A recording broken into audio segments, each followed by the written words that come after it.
In the bustling city of Lagos, where the streets hummed with life and the scent of sizzling food filled the air, there was a woman known as Madam Tutu. She was famous for her food business, delicious jollof rice, spicy pepper soup, and the best puff-puff in the neighborhood. But hidden behind her success was the untold sacrifice of one woman, Bola. But what made Madam Tutu truly remarkable was her story. Many years ago, she had traveled to her father's village to bring back her young cousin, Bola. Bola was just 18 then, full of dreams, beauty, and the innocence of a village girl. Bola, a young village girl, was brought to the city by Madam Tutu with promises of a better life. She dreamed of education, love, and adventure, but fate had other plans. "Come with me to the city," Madam Tutu had said. "You will help me sell food, and in return, I will make sure you have a good life." Bola's family was overjoyed. They saw this as an opportunity for her to learn, grow, and maybe even find a good husband in the city. More back, hugged her parents goodbye, and followed Madam Tutu into the world she had only heard about in stories. At first, life in the city was exciting.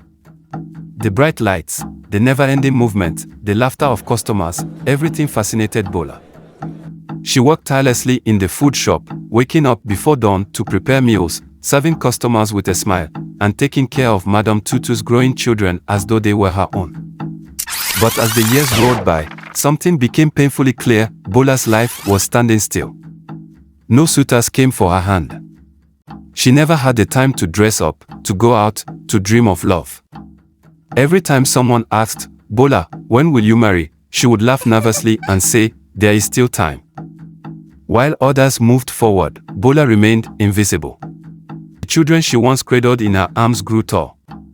She taught them their first words, cooked their favorite meals, wiped their tears, and cheered them on. When they fell sick, it was Bola who stayed up all night, whispering prayers over their fevered bodies. But time was slipping away. Madam Tutu's children grew up and got married, one by one. They became doctors, business owners, and engineers.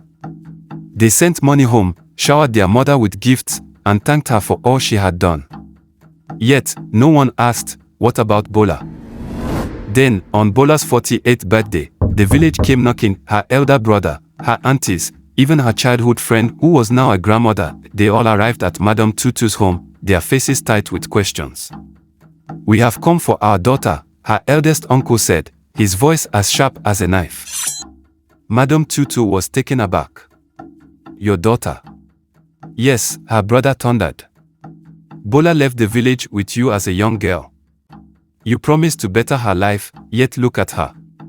She is 48, unmarried, childless. She has spent her youth raising your children while her own life withered like a flower in the dry season." A heavy silence fell. The words cut through Madam Tutu like a blade.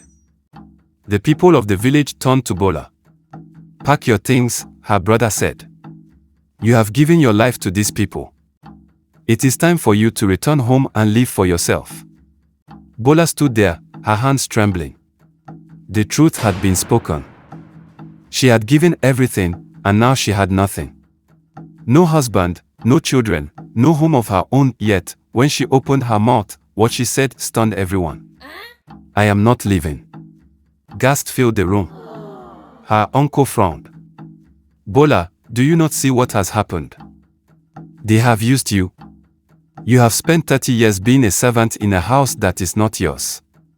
Bola's lips quivered, but she raised her chin. "I was not a servant. I was family. A family that left you with nothing." Madam Tutu finally found her voice, tears spilling down her cheeks. "Bola, I never meant for this to happen. I thought you were happy. I thought we were happy together." Bola smiled, but it was a sad smile. "Happiness is a choice, auntie. And I chose mine." The village elders pleaded. They told her they would find her a husband, build her a home, take care of her. But Bola only shook her head. "This is my life now," she said firmly. "The city, this home, the memories I have made, I do not regret them." And so, she stayed. But from that day on, Madam Tutu never slept peacefully again. Because every night, as she lay in her grand house, surrounded by wealth and comfort, she would hear a voice whisper in the wind. What about Bola?